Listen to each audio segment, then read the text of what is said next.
Je vous salue tous au nom de Jésus-Christ de Nazareth. Mes bien-aimés, dans les combats spirituels, Dieu ne nous appelle pas d'abord à faire plus, mais à être connectés à Jésus-Christ, donc à lui. Les techniques, les connaissances et les activités viennent après. Ce qu'il cherche avant tout, c'est ton premier amour. Jésus ne dit pas, tu as abandonné la doctrine, tu as abandonné les services ou tu as abandonné les combats. Cela nous rappelle une vérité centrale, car les combats spirituels ne se gagnent pas seulement avec des paroles. Ils se gagnent avec un cœur attaché à Dieu. Autrement dit, quand le premier amour disparaît, la foi devient une routine, la prière devient un poids et l'autorité spirituelle diminue.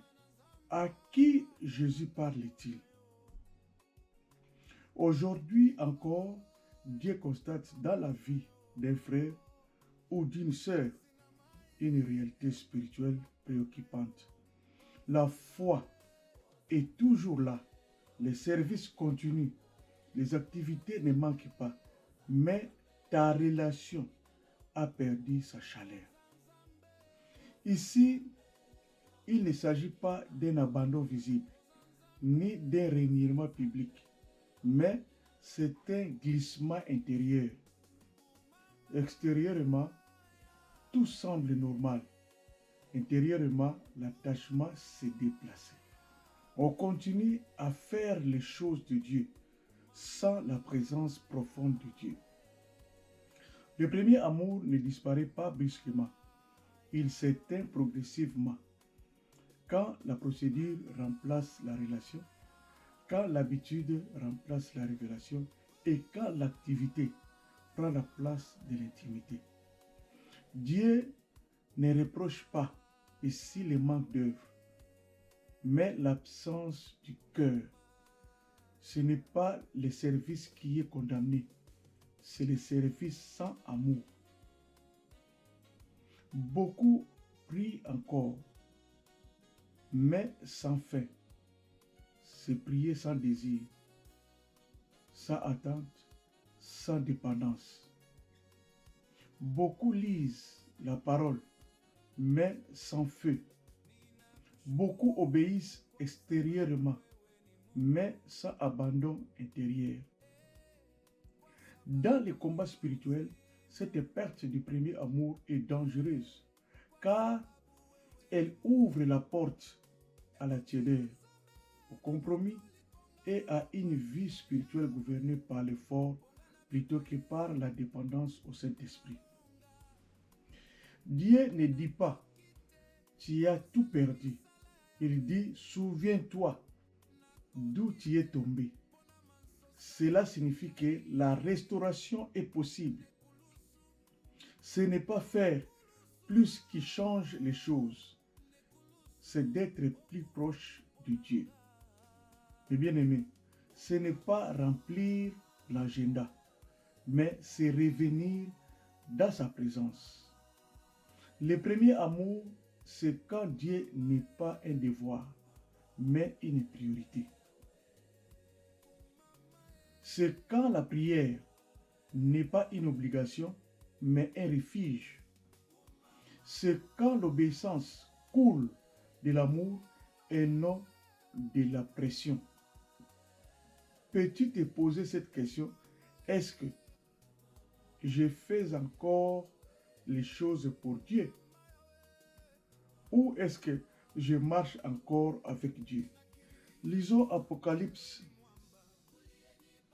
chapitre 2, verset 4.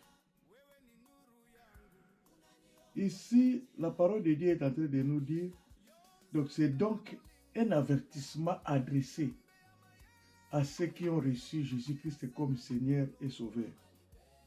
Écoutons cette parole. Ce que j'ai contre toi, c'est que tu as abandonné ton premier amour. Ce que j'ai contre toi, c'est que tu as abandonné ton premier amour. l'église d'Éphèse travaillait, persévérait, combattait l'erreur, mais elle avait perdu l'amour initial, donc la relation vivante. Comme aujourd'hui, toi et moi, nous servons fidèlement, prions régulièrement, défendons la vérité biblique, participons activement aux activités spirituelles, mais notre cœur n'est plus aussi proche de Dieu qu'avant. Nous faisons encore beaucoup pour Dieu, mais passons de moins en moins de temps avec Dieu. La relation s'est affaiblie, la communion s'est refroidie, et sans s'en rendre compte. Le premier amour a été remplacé par la routine. Nous pouvons être actifs dans les combats spirituels et pourtant désalignés dans le cœur. Dieu ne reproche pas les manques d'efforts, il reproche la perte de la relation. Les reproches de Jésus-Christ n'est pas tu ne fais pas assez, mais tu ne m'aimes plus comme avant. Pourquoi est-ce grave dans les combats spirituels? Parce que le combat spirituel ne se gagne pas par l'activité, mais par la relation avec Dieu. Sans le premier amour, la foi devient mécanique. La prière devient lourde. L'autorité spirituelle s'affaiblit.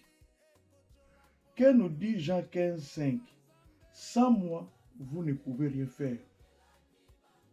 Dans les combats spirituels, l'ennemi ne craint pas les mots. Il reconnaît la proximité du cœur avec Dieu. Le premier amour maintient la connexion vivante. Dans quelle manière perdons-nous le premier amour aujourd'hui? Pas d'un coup, mais progressivement, petit à petit. Quand l'activité remplace l'intimité avec Dieu, quand la routine religieuse prend la place de la relation vivante, et quand la connaissance biblique remplace la dépendance au Saint-Esprit. Quand aussi le service devient une obligation plutôt qu'un acte d'amour. Et quand les compromis tolérés refroidissent le cœur sans qu'on s'en rende compte. Quand les blessures non guéries ferment progressivement le cœur à Dieu. Et quand la distraction étouffe l'écoute de la voix de Dieu. On fait encore des choses pour Dieu, mais on passe de moins en moins de temps avec lui. On fait encore des choses pour Dieu. Cela fait référence aux activités religieuses ou dans les ministères ou aux rites et aux œuvres que l'on accomplit par devoir, par tradition ou par volonté de bien faire. Aller à l'église, prier mécaniquement, participer à des organisations caritatives, respecter des règles morales, etc., etc.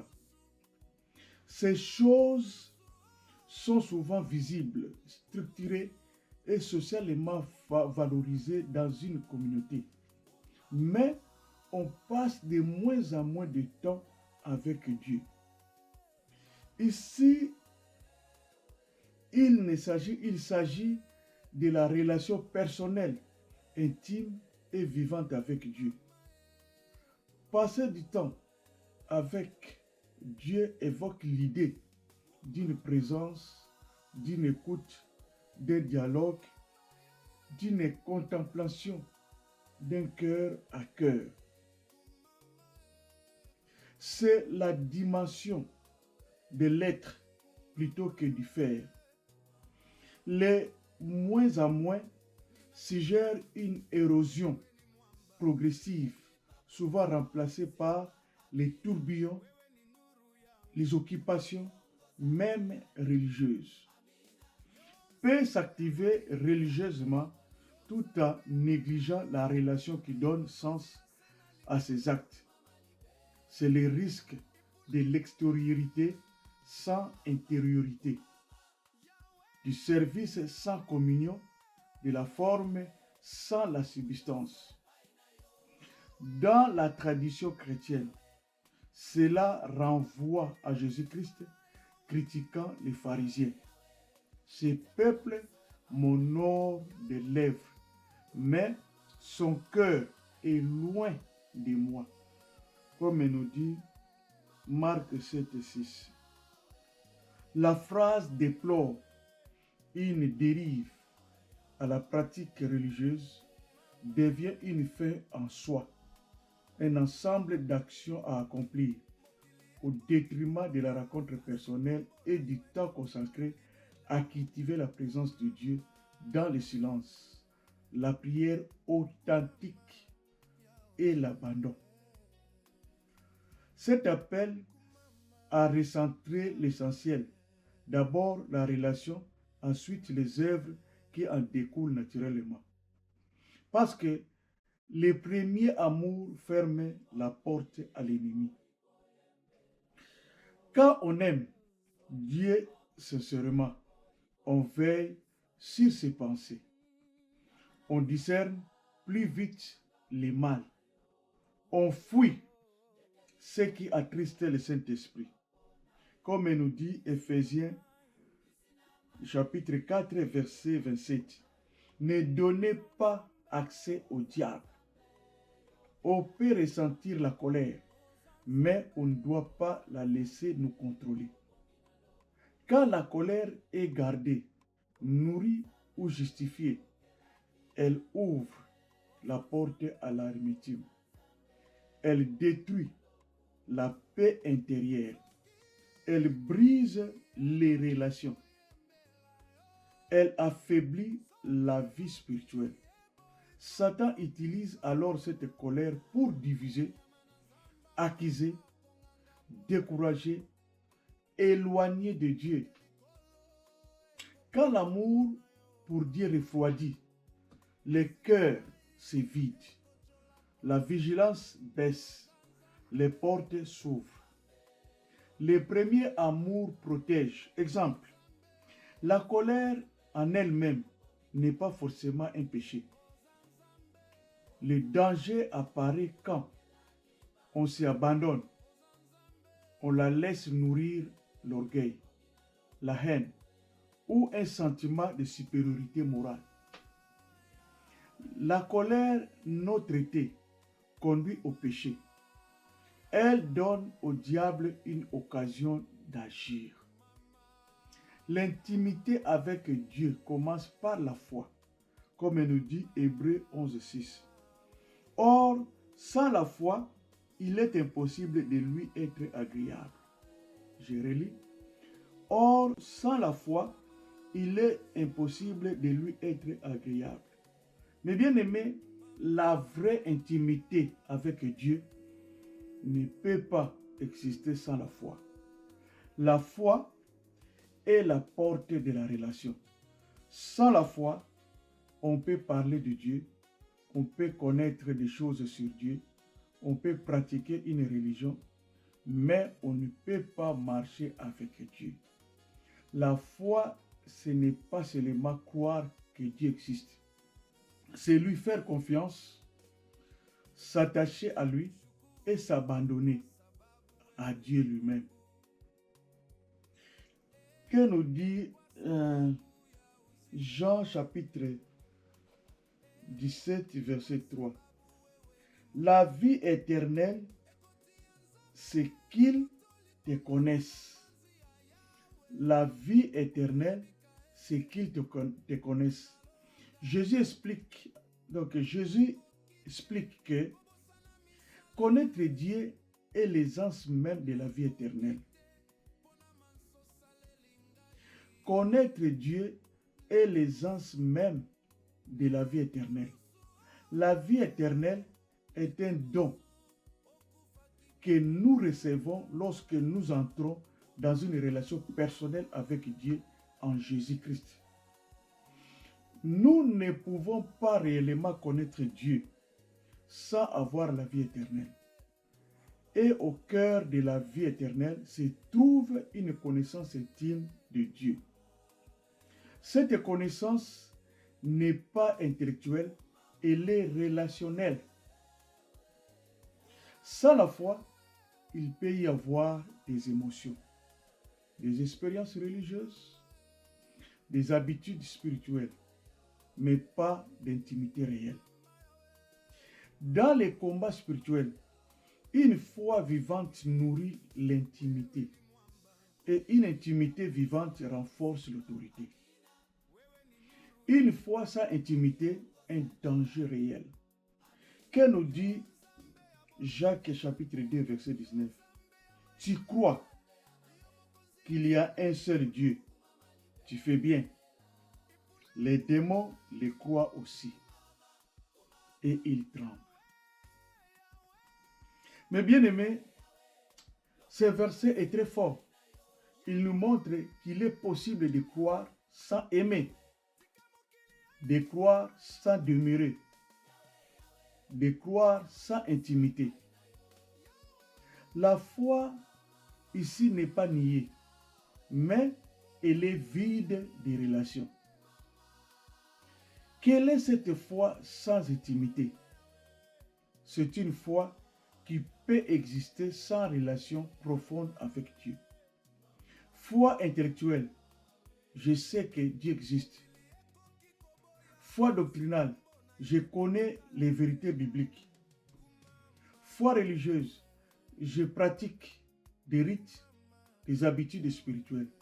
Mais le cœur reste à distance. On croit avec la tête, on pratique avec les mains, mais le cœur n'est pas engagé. Le premier amour choisit la relation avant l'activité. 1. Dieu a d'abord créé la relation, pas la performance. Dès le commencement, Dieu marche avec l'homme, lui parle, lui confie une mission dans un cadre de relation. Dans Genèse 2, 15, l'Éternel Dieu prit l'homme et le plaça dans le jardin d'Éden pour le cultiver et pour le garder. Le travail existe, mais il découle de la communion, pas de la pression. Genèse chapitre 3 verset 8. Ils attendirent la voix de l'Éternel Dieu qui parcourait le jardin. Dieu cherche la présence, pas la productivité. Le premier amour, c'est cela, marcher avec Dieu, écouter sa voix, agir à partir de la relation. La rupture, quand l'activité remplace la relation. Après la chute, la relation est brisée et le travail devient pénible. Nous pouvons lire Genèse 3, 17 à 19. C'est à la sueur de ton front, ou bien c'est à la sueur de ton visage que tu mangeras du pain. Donc, le travail n'est pas maudit, mais il est devenu lourd parce qu'il est désormais déconnecté de la présence de Dieu. Spirituellement, cela signifie moins de relations, plus d'efforts, moins de présence, plus de fatigue, moins de dépendance, plus de contrôle. Quand l'homme quitte la relation, il entre dans la performance forcée. Jésus rétablit l'ordre divin. Être avant faire, c'est-à-dire nous pouvons partager ces versets, vous connaissez quand même ça, dans Luc 10, 38-42. C'était Marthe et Marie. Marthe est active, Marie est relationnelle. Jésus ne condamne pas les services, mais il rétablit la priorité. Une seule chose est nécessaire. Lisons Apocalypse chapitre 2, verset 4. Tu as abandonné ton premier amour. L'Église travaille, persévère, agit, mais sans la relation initiale. L'application au combat spirituel. Quand la relation précède l'activité, le travail devient une obéissance. La prière devient une respiration. Le combat devient dirigé par l'Esprit Saint. Quand l'activité remplace la relation, on combat à la sueur de la chair. On prie par obligation, mène à la superficialité. Une prière sans relation ne transforme pas l'intérieur, ne brise pas les lois établies et n'expose pas les fausses sécurités. On s'épuise spirituellement. Le premier amour donne la clarité et la certitude. Lisons Psaume 105:4. C'est David qui priait. Il cherchait continuellement la face de Dieu. Dans Psaume 27:4, David ne cherche pas d'abord des stratégies, des solutions, des victoires. Il cherche Dieu lui-même. Dans le combat spirituel, il marche avec assurance. Que nous dit Paul?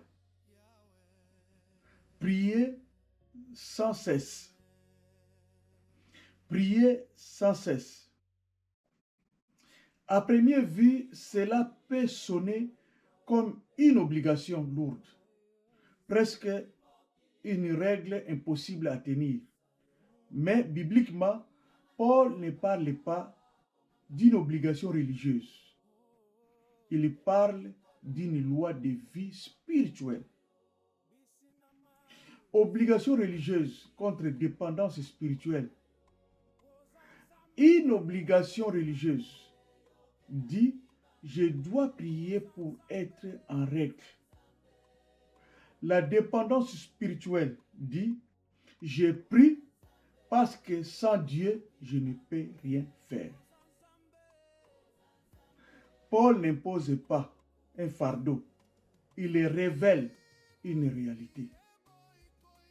La prière devient naturelle quand la dépendance est réelle. Quand quelqu'un dépend d'une source d'oxygène, ça c'est un exemple. Quand quelqu'un dépend d'une source d'oxygène, respirer n'est pas une obligation. C'est une nécessité vitale. De la même manière, prier sans cesse n'est pas réciter des mots toute la journée, mais vivre dans une connexion continue avec Dieu. Pourquoi Paul dit prier sans cesse? Parce que Paul sait une chose, Sans prière, l'homme retombe automatiquement sous les lois établies de la chair. Quand la prière diminue, les contrôles humains augmentent. Les réflexes anciens reviennent. Les traditions remplacent la direction du Saint-Esprit. Donc, les sept esprits-là, les plus méchants reviennent encore.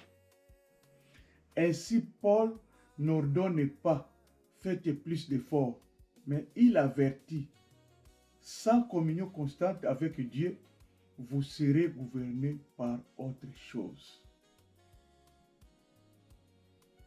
La prière devient obligatoire quand la chair domine. Pour quelqu'un qui vit encore sous la loi de la chair, la prière est lourde. La prière est repoussée. La prière devient une contrainte. Mais pour quelqu'un qui vit selon l'esprit, la prière devient un refuge. La prière devient une respiration. La prière devient une réponse spontanée à la pression. Ce n'est pas Dieu qui impose la prière. C'est la réalité du combat spirituel qui la rend indispensable. Quand Paul dit « priez sans cesse », il dit en réalité « ne laisse jamais un espace vide que la chair, la peur ou les traditions pourraient remplir. » Sans prière, on s'appuie sur la logique humaine. On retourne vers les anciennes sécurités. On combat avec des armes charnelles. Avec la prière, la confiance reste orientée vers Dieu. Les lois établies perdent leurs autorités. Le Saint-Esprit garde la direction. Nous pouvons lire Jean 3, verset 18. Celui qui croit en lui n'est point jugé, mais celui qui ne croit pas est déjà jugé. Qu'elle nous dit Jean 3, 36. Celui qui croit au Fils a la vie éternelle. Celui qui ne croit pas au Fils ne verra point la vie.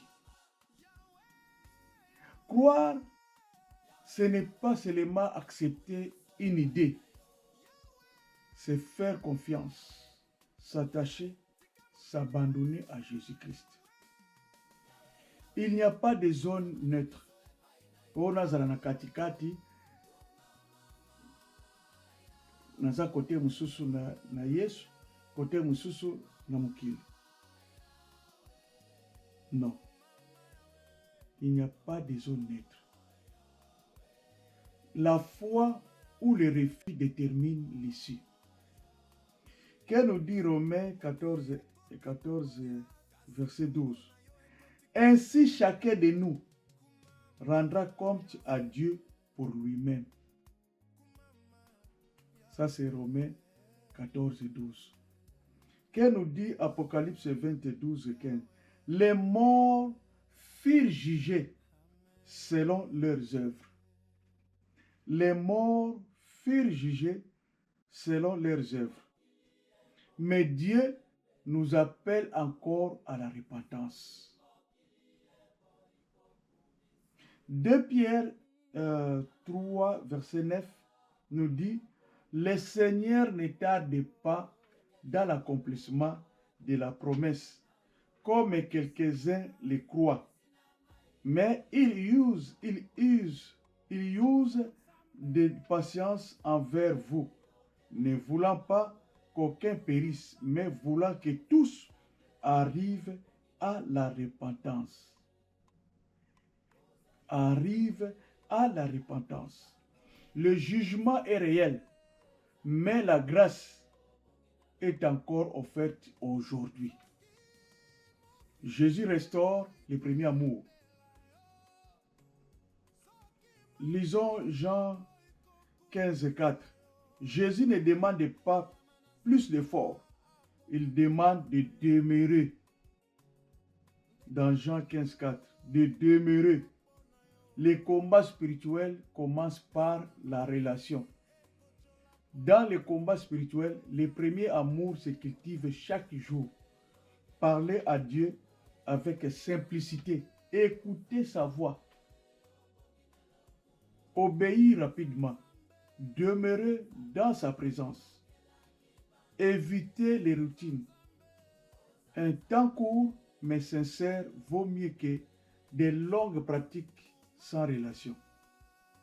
Mes bien-aimés, Dieu ne demande pas d'abord plus de savoir. Jésus-Christ demande un cœur qu'il aime encore. Sans le premier amour, pas d'autorité durable, pas de victoire stable. Choisissons aujourd'hui de revenir à l'intimité, de quitter la routine, de restaurer le premier amour. Là où le premier amour est vivant, la présence de Dieu demeure. L'autorité se manifeste et la victoire devient possible. Prions mes bien-aimés. Seigneur Jésus-Christ, nous revenons à toi. Restaure notre premier amour. Rends-nous sensibles à ta présence. Apprends-nous à demeurer en toi, car sans toi, nous ne pouvons rien faire. Que toi seul tu diriges nos pas. Sois l'unique maître. Règne-toi, Seigneur Jésus-Christ, dans nos vies. Ne nous lâche pas. Tiens-nous dans ta sainte et divine main. Que ton sang nous couvre et nous protège contre tout ce qui est des attaques invisibles du monde des ténèbres. Règne-toi, Seigneur Jésus, dans nos vies. Dans tout ce que nous faisons, sois l'unique maître. Au nom de Jésus-Christ de Nazareth. Merci, Seigneur Jésus-Christ. Amen.